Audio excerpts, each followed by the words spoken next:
Hey, Dave Melenda here, Positive Polarity Podcast. Hope things are going awesome for you this week. I tell you, if you fly much, you are going to be totally aware of this comment that is made. And they always tell you to put your oxygen on first before helping other people. And you know what? For a long time, I was like, that doesn't make sense. I'm not selfish. I'm gonna think of others. And I rationalize this in my brain. And then I find somebody that's like talking about leadership, and then it's leadership of you. And I was like, oh my gosh, this doesn't make sense to me. And so I'm trying to put all this together. And I'm like, well, rather than do that, I'm just going to invite her on our show. So I'm honored to be hanging out with Jalene Case. How are you today? I'm great. I just Awesome. You're the founder of Jalene Coaching and Consulting. So what in the world do you guys do out there in Oregon with coaching and consulting? it's funny. First, Dave, you're definitely like on the other side of the country. It's Oregon, not I know. Oregon. Oh, Oregon. Sorry. Oregon. Well, it should be spelled that way then. Come on, Oregon. I know. It's Okay, totally our I'll fault. start it Yeah. over. You're No, from it's great. Oregon. How there? Is that better? That's good. Awesome. So yeah, cool. Um, What kind of coaching and consulting do you guys do?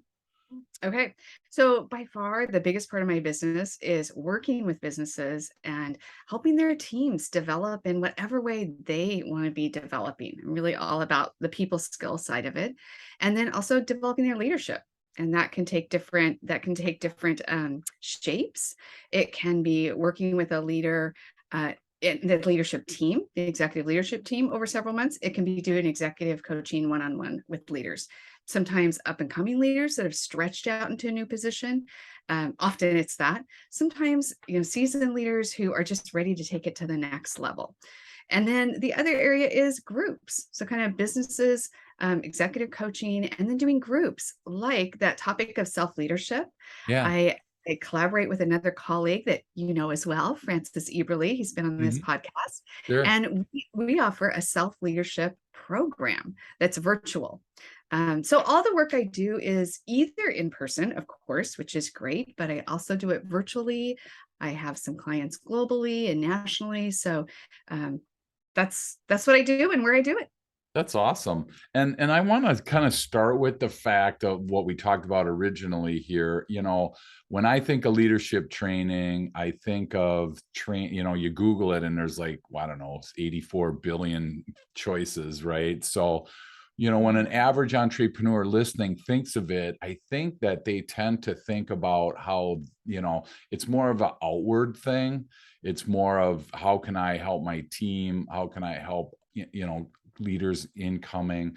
But what I'm seeing from your end is you kind of start with yourself. And that's why I asked that question or made that comment about the oxygen, because it seems like we missed that. And so I was wondering, was there something special that really gave you that aha moment of, wow, rather than looking outward, I should look inward? Was there something either in your life or that you read or help us understand where that started for you? That's a really good question where that started. I When I look back on my life, I was thinking about purpose, my why. And I was looking back on my life and that thread that runs through everything, even though you're not aware of it, Hmm. it's just there in everything you do. So I have just been always curious about how we work as humans. Why do I do the things I do? Sure. Um, what power do I have to choose? What does it take to choose? So I can't remember when I wasn't curious about that. Let's just say that.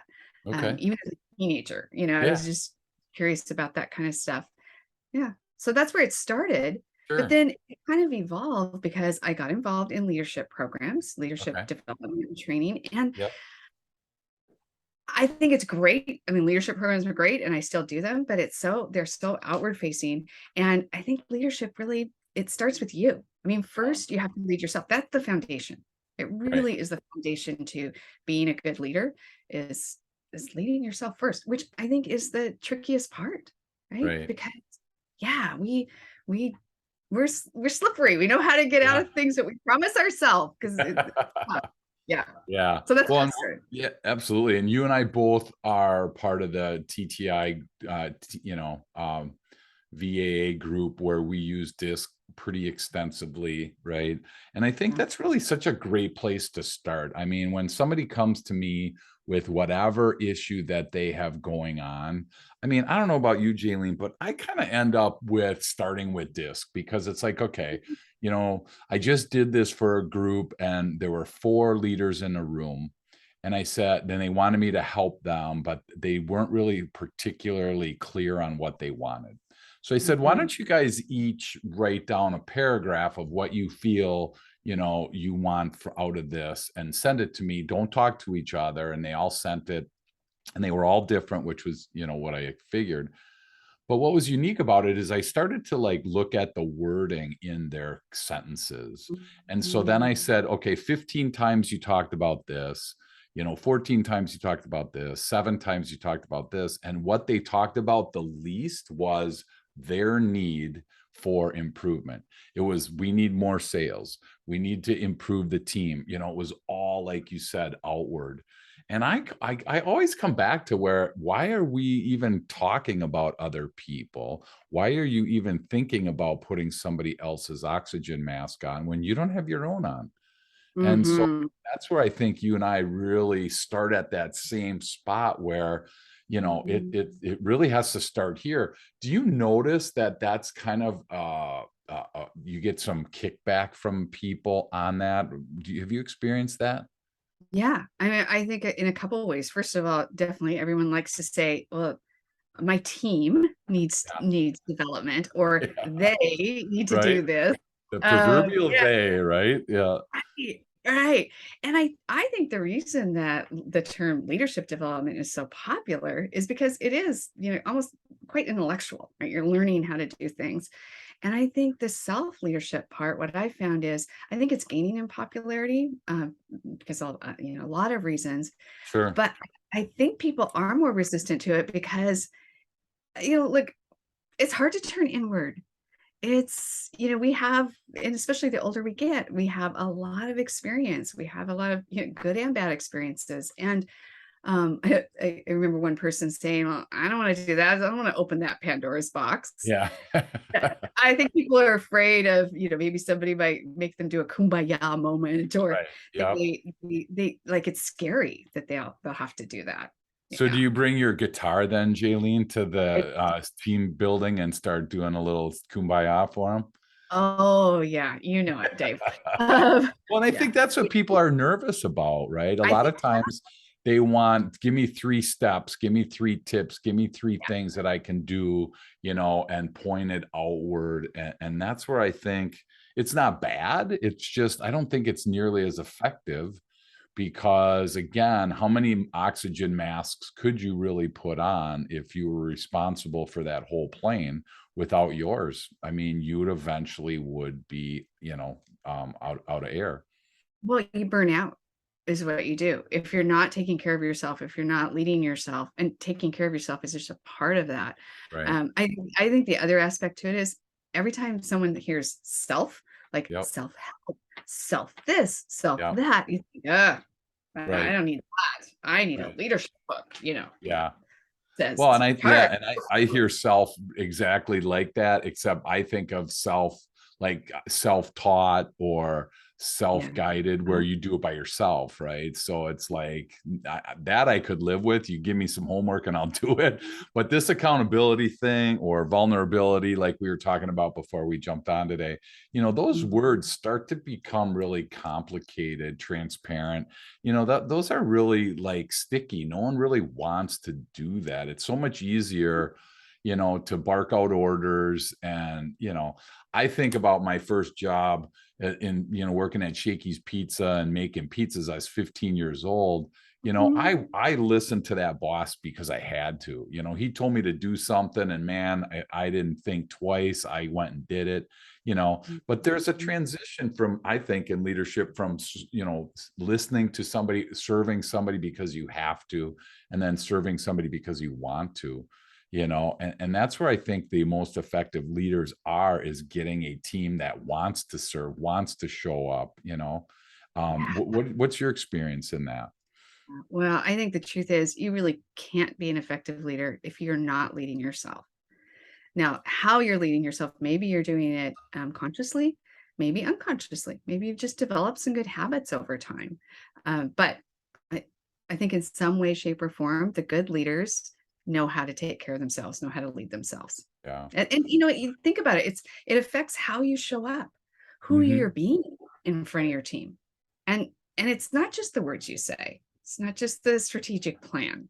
It's you know, we're getting at culture here, right? It's how you are showing up with the organization, and that allows them to show up in as themselves, hopefully. You know, Well, and with their strengths. that's a tough word, culture. Everyone's got it, but it's hard to explain what it is, right? It You is. know, I know. I I mean, we listened to all your breathe. podcast. Yeah. Yeah, we all breathe, right? But we kind of like, how does that work? I don't know. I just breathe, right? What's your culture? I don't know. I just show up. And, you know, and trying to work with people to create a culture or to be able to verbalize a culture so that they can explain it to other people, I think is a really important key of an effective leader. So I'm just Yeah. curious your Well, thoughts. yeah, so I think culture and also values. So I think almost every organization thinks, oh, we should have values and put it on a poster and put it in the break room. But Right. they're all well wordsmith, but it really doesn't mean anything if you don't operationalize them. I Right. mean, what's that look like? And I think Right. that's to get at culture too, is if you think of like be respectful, right? That's a pretty common value. What does that mean to be respectful? I bet Right. it looks different for you than it does for me. Right. Uh, Absolutely. so beginning to, and so that gets at how are you showing up? How are Yeah. you behaving?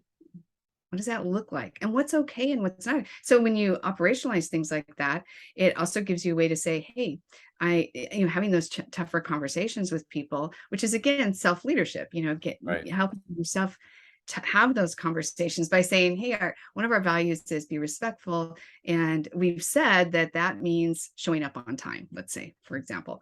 Right. And, you know, you're kind of not showing up on time all the time. So talk to me about that. So yeah, it's a way in, I Right. think.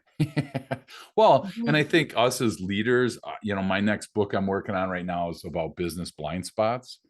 Yeah. And, you know, I think about a lot of reasons that we don't want to make ourselves vulnerable. We have these blind spots. We don't even know we have them, Yeah. you know, and that's what I think is challenging is when somebody says, do you know you do, and fill in the blank, and they're like, they're oblivious to it, right?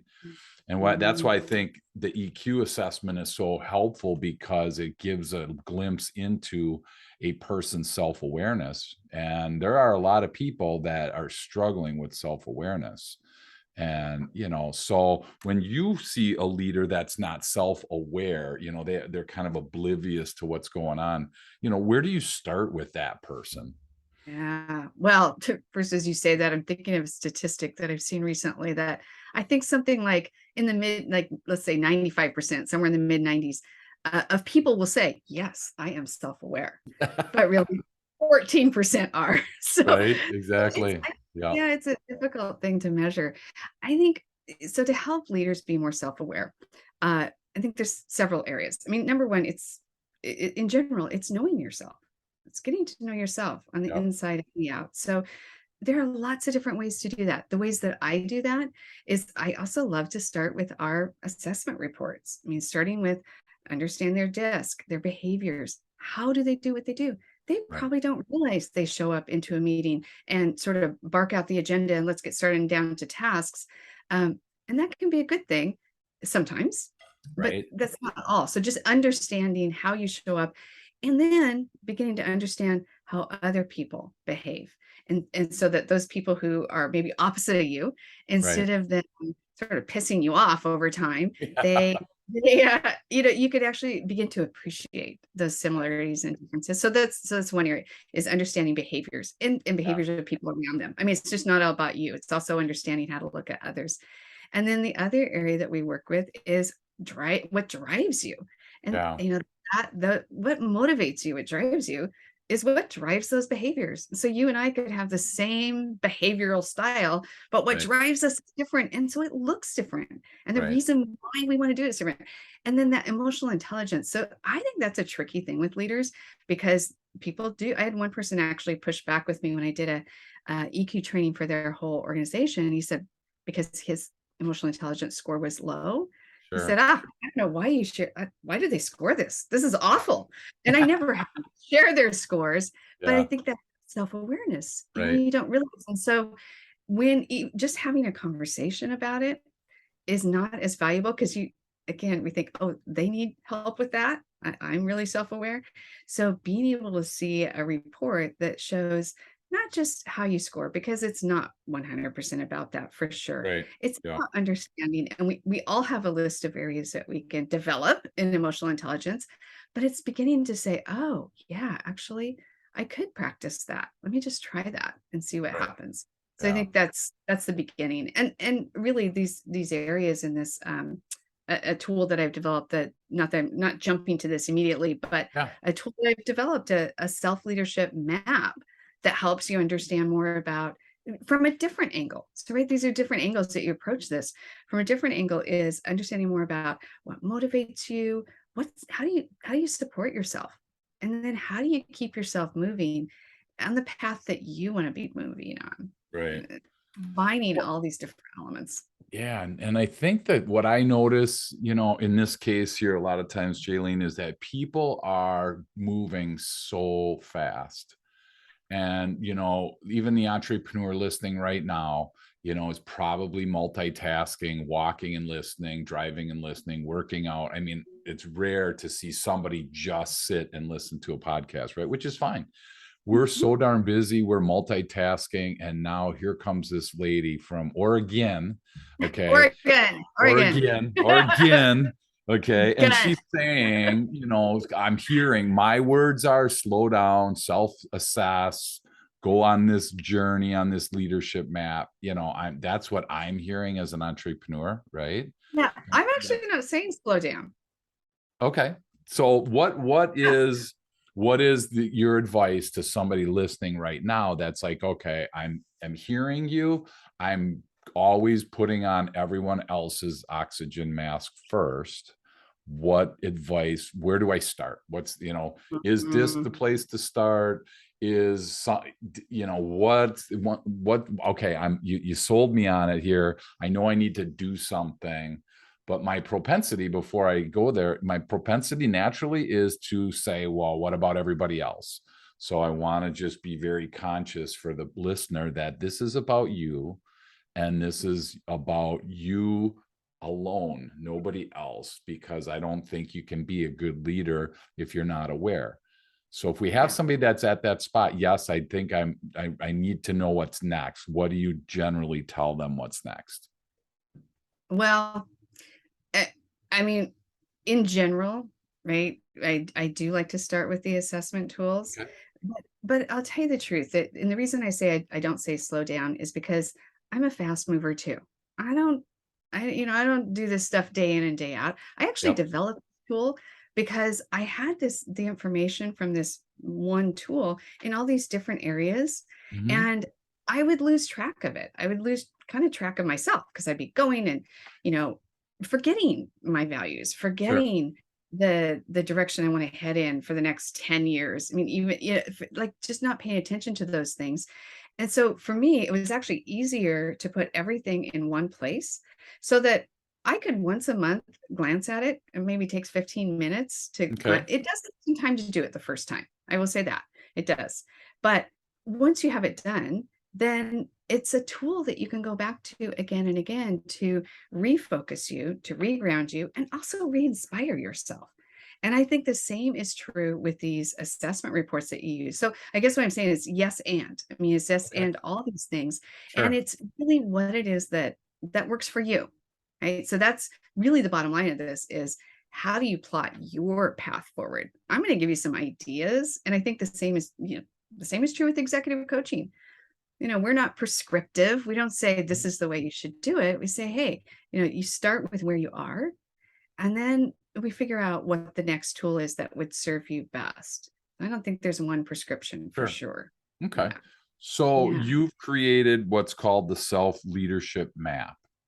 Yeah. So why don't you kind of walk us through that structure, what that is? Because, if somebody's on this journey and they need a map, which, who doesn't need a map to get to wherever you've need to go where you've never been before, right? I mean, you don't need a map if you keep going the same place every day, which we'll get into in a little bit. But you actually ended up on the southern tip of South America on your motorcycle. So I'm assuming you needed a map We for did that. need, yes. So, and again, we'll touch on that in a little bit because I'm personally super excited to unpack that with you. But what does the self leadership map look like? Yeah. All right. So I'm going to glance at it over here on my screen so I can kind of touch on these areas. Yeah, And and um and I will say you probably some of these areas are familiar to people. It's not that it's kind of pioneering a new path here. sure. It's the key about it is you're putting it all in one place. Gotcha. So for example, so there's 9 areas, just touch Okay. lightly on each one. So the first is motivating yourself. Like, right? We all want to motivate ourselves. We want to Sure. motivate our teams. First, you got to motivate yourself. So that's thinking about things like being aware of your core values. I like to just narrow them down to 2 that you're really going to use on a day in and day out basis. It's connecting with your purpose or why. And that doesn't have to be a hard process. I have some exercises that I do in person that help you get on track with that quickly.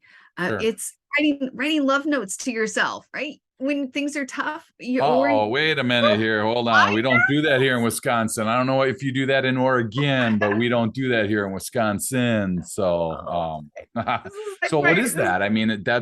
it's hard for people. Correct me if I'm wrong. Isn't it hard for us to say, "Hey, I'm really good at," and fill in the blank? Well, so what I think of as a love note is, some days you're just not feeling it. You're having a low day. Okay. Or some days you're stretching out of your comfort zone and doing something that you really want to do. You're excited about it, but you're also scared about it. So these love notes are things that you wish other people would tell you, or you wish other people would remind you of. So they might be, here's just a couple off the top of my head that are a couple of mine.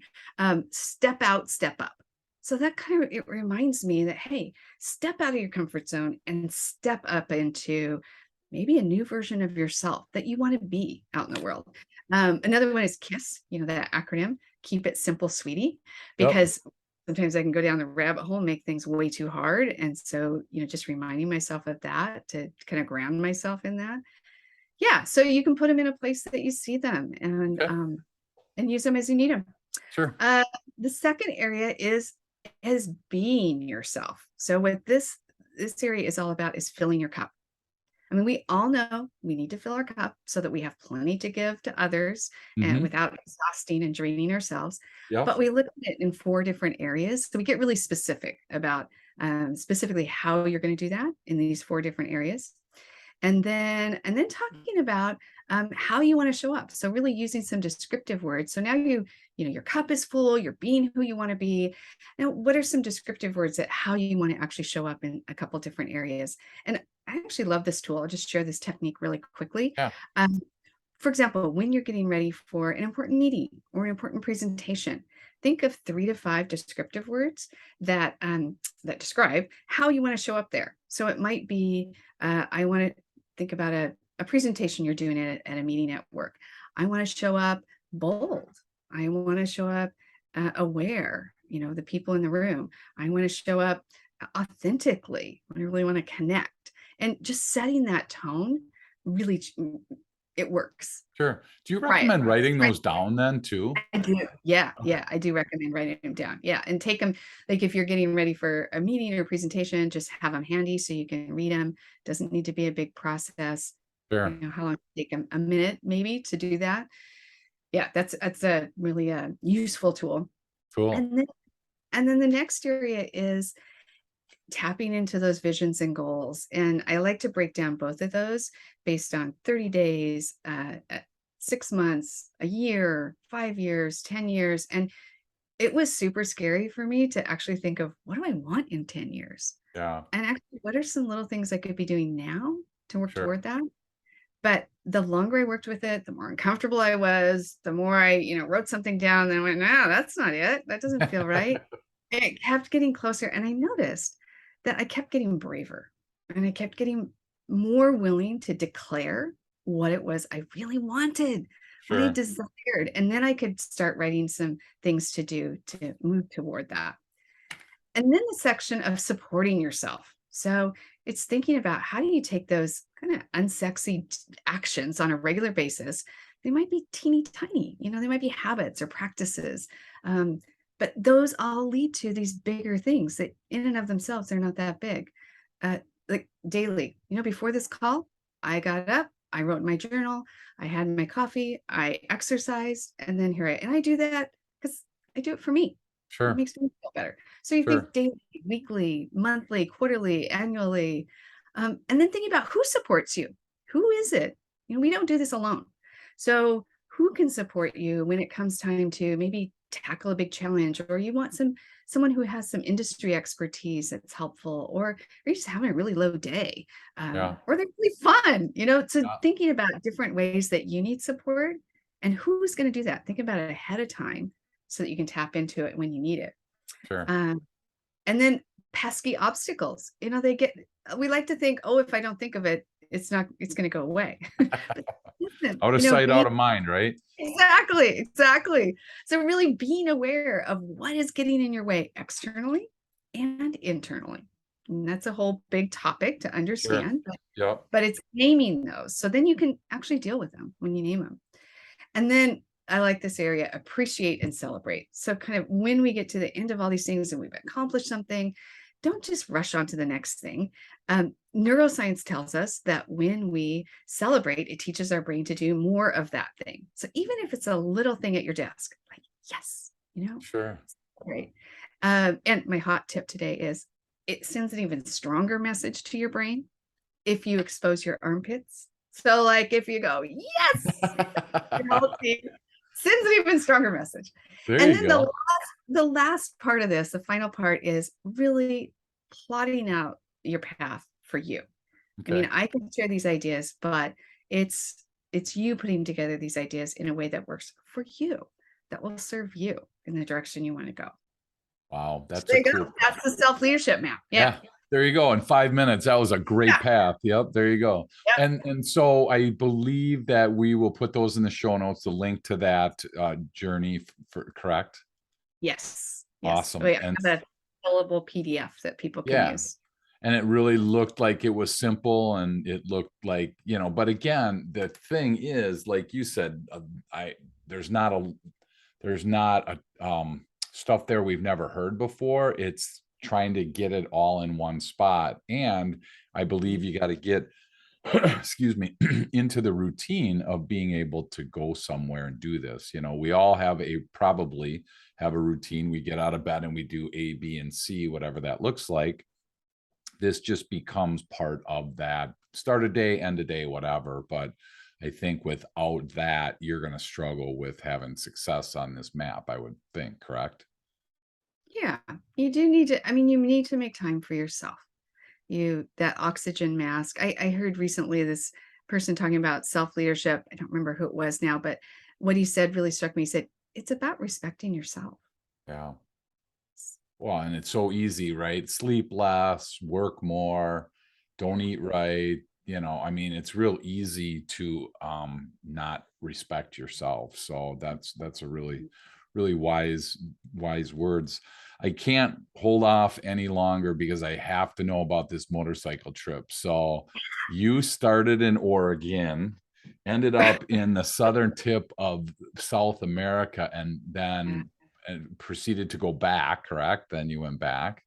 42,000 miles. So 2 years. How in the world did you do that? Because I am so envious right now of trying Yeah. to figure that out. So kind of walk us through how that worked for you. Yeah. Well, once we made the decision, and that's a whole story in and of Yeah. itself, but Yeah. once we made the decision Yeah. to give ourselves 2 years, my husband and I, we tried to figure out where we wanted to go in the world. We Yeah. decided on Oregon to the southern tip of South America because we thought it was the easiest route because we didn't have to cross an ocean. Straight south.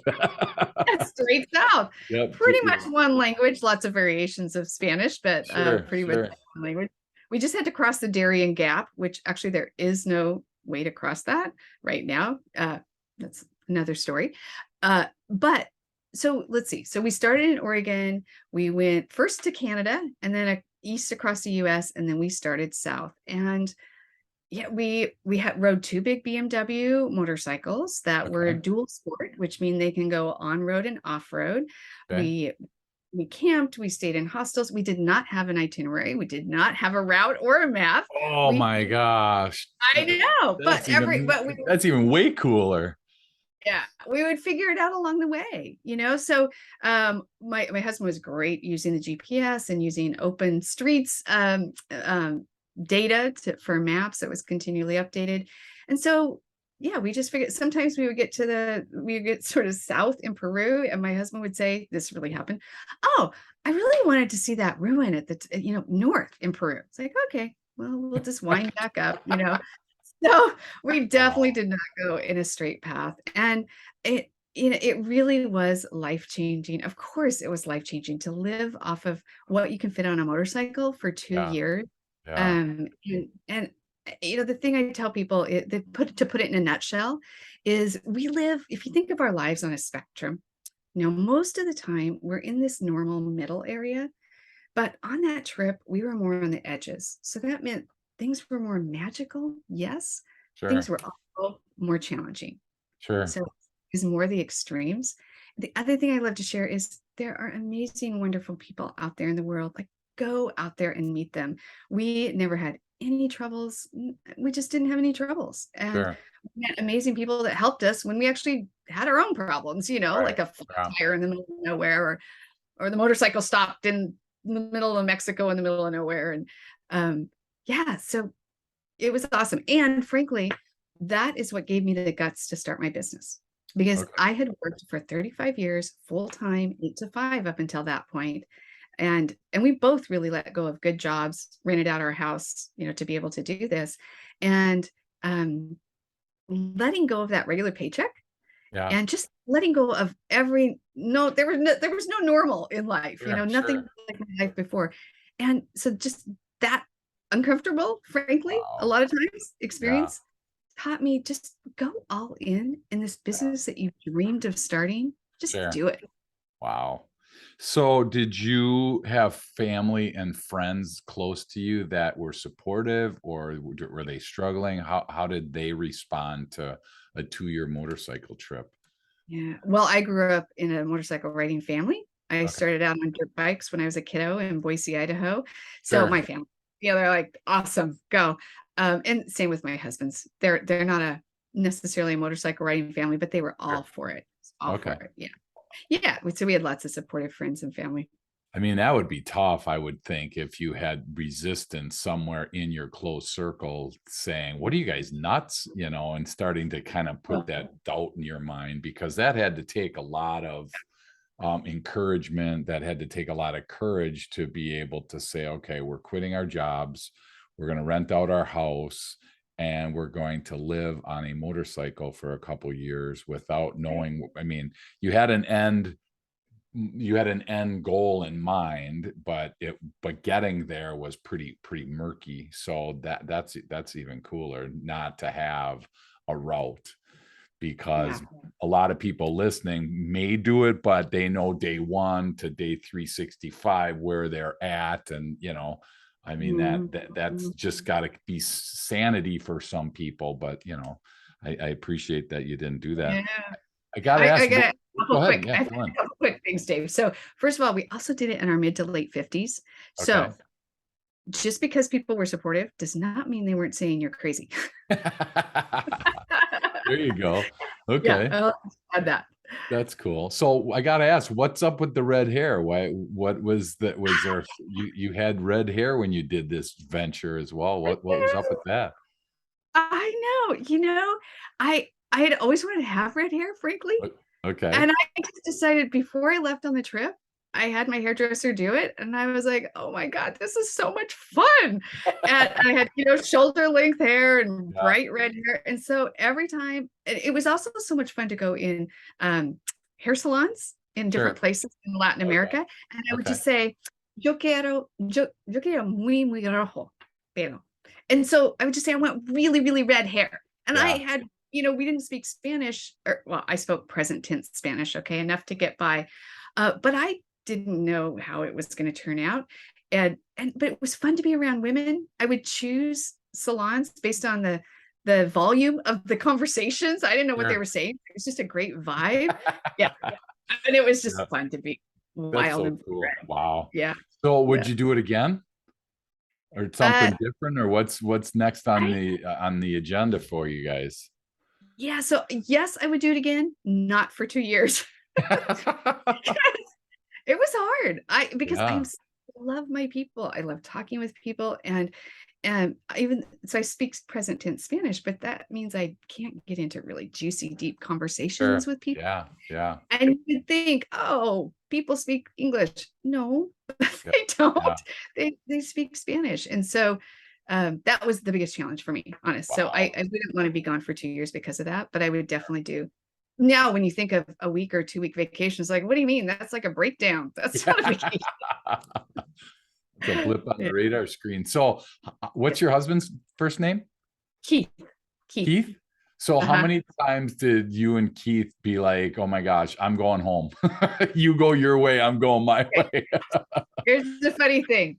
He will say, we both say, well, he will say, and I will agree, "I got us out there on this trip." He would not have done this on his own accord, even though he loved the idea. Sure. He got us he got us all the way there. Okay. So, uh, but as it turned out, that like who we were was kind of reversed. So he never thought of coming home. In fact, he would have spent every dime we had and continued on as far around the world as he could get, Really? period. Wow. Me, I almost came home for real 3 times because yeah, like, "Put this bike on a plane, I'm going home." But I persevered and didn't do it, so it's Wow, fine. that is so cool. What did it teach you about leadership? Ah, What were man, some things that it was you really guys learned? about it was about self-leadership, really. I mean, that when I look back, when I came back and I did write a blog so I could kind of make meaning of things as I went, and, just what I shared, the fact that I wanted to come back home 3 times, there was a lot of self-leadership involved in keeping yourself going, doing those so many things to keep yourself going, and you don't have as much support Yeah, as you do at home. I mean, you're yeah, tied to each other 24/7, so yeah, imagine that for a moment, and you're wow, tied to your motorcycle 24/7. yeah. Yeah, so Oh, it that took is a lot of crazy. self-leadership. How did your bike handle? I mean, and just because I ride and knowing like 6 hours on a bike and I'm like, "Oh my gosh, my butt hurts, my legs hurt," how what did you guys average a day? I mean, what did that work out to for you guys? Who knows? Because, you know, we did so it is different than in the US, I would say. We weren't in at many points, we weren't traveling long distances because of the roads. Okay.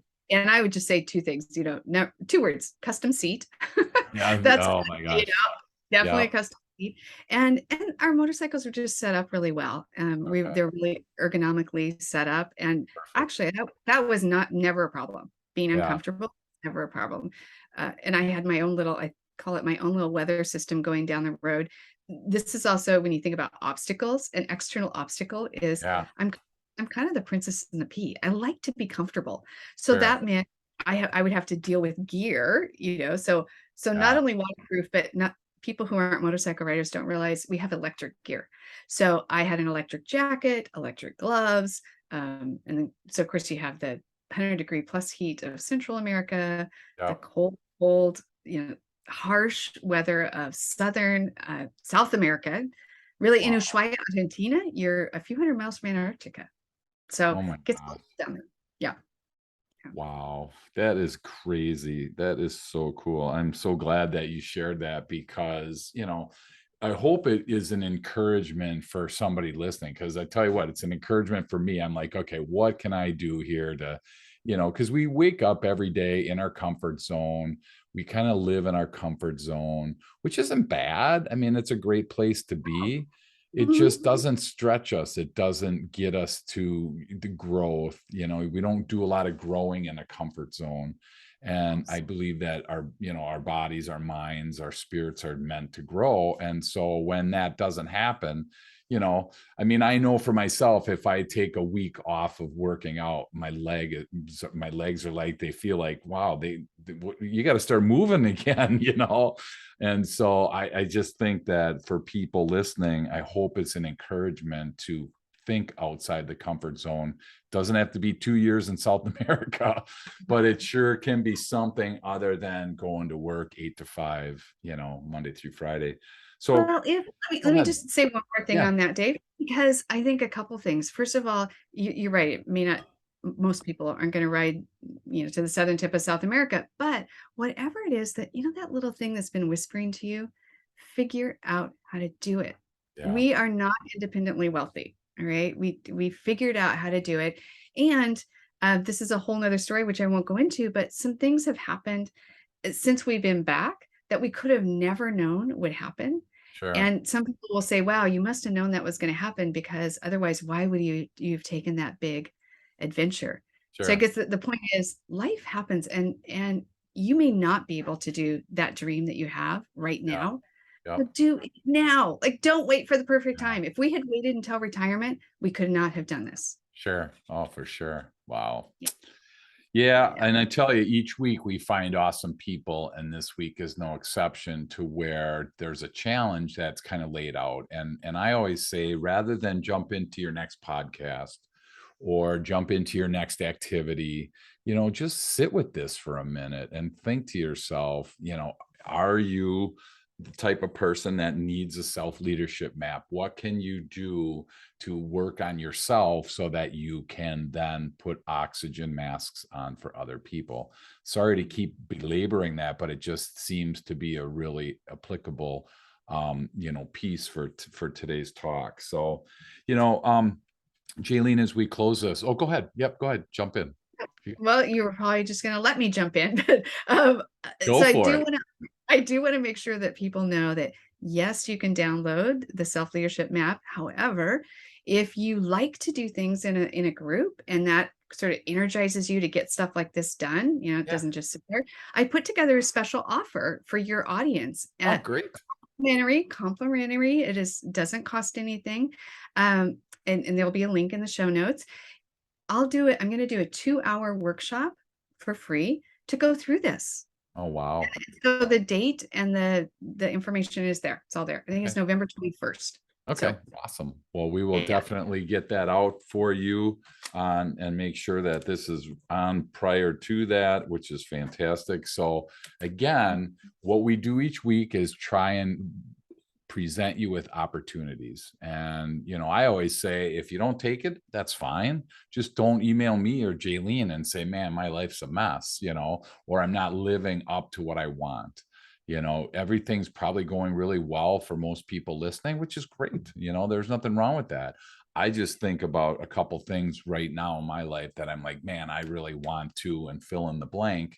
And then I kind of self-rationalize it. Oh, that's crazy. You'll never, And so now I want to sit with that and just challenge those rationalizations away, and hopefully get more of that stuff in my life. So if I end up in the southern tip of South America, man, I'm going to take a picture right where you were with that same spot, because holy cow. Oh, one last thing. And was it then, when you were there, was it like, oh crap, now we have to go home? Or, I mean, was it like, I wish I could fly my bike home, I don't want to do it? Or was there just as much excitement heading north as there was heading south? Okay. So yes and no. So for Okay. my husband, oh crap, I have to go home. Yeah. For me, oh hallelujah, we get to go home. Yeah. And so, you can just imagine I had a little influence on this. Yeah. We rode our motorcycles back to Santiago, Chile, and then we shipped them back to the US on an There you airplane. go. And then we Okay, shipped them good. to LA and headed out from there. Yeah. Yeah. That airplane seat must have felt comfortable getting in there. Yeah. Actually, it was bizarre. It was the reentry to the US is a whole nother story. It Sure. was Yeah. Did you go through Tijuana down that way, or did you go a different way? no, we actually went on the east side of Oh, okay. Mexico. Cool. Yeah. And we Awesome. rode around in Mexico for 3 months. Yeah, it's great. Jeez. I know. Quit it. Stop telling me all these great things. My gosh. Yeah. Well, hey, again, thank you so much. If you, again, rather than just jump into your next thing, I want to challenge you to sit with this. And if you're sitting with it and you're questioning something, you're confused about something, and you want to reach out to Jalene, what's the best way for them to reach out to you, Jalene? Yeah. So my name, jalenecase.com or Jalene at jalenecase.com. So that's JALENECASE. Awesome. I tell you what, you are on my list of heroes now. So after learning this and spending time seeing your website, seeing your pictures, seeing your red hair, I'm like, man, I might have to do that red hair thing someday. We'll see. Do it, Dave. Don't wait. Exactly, right?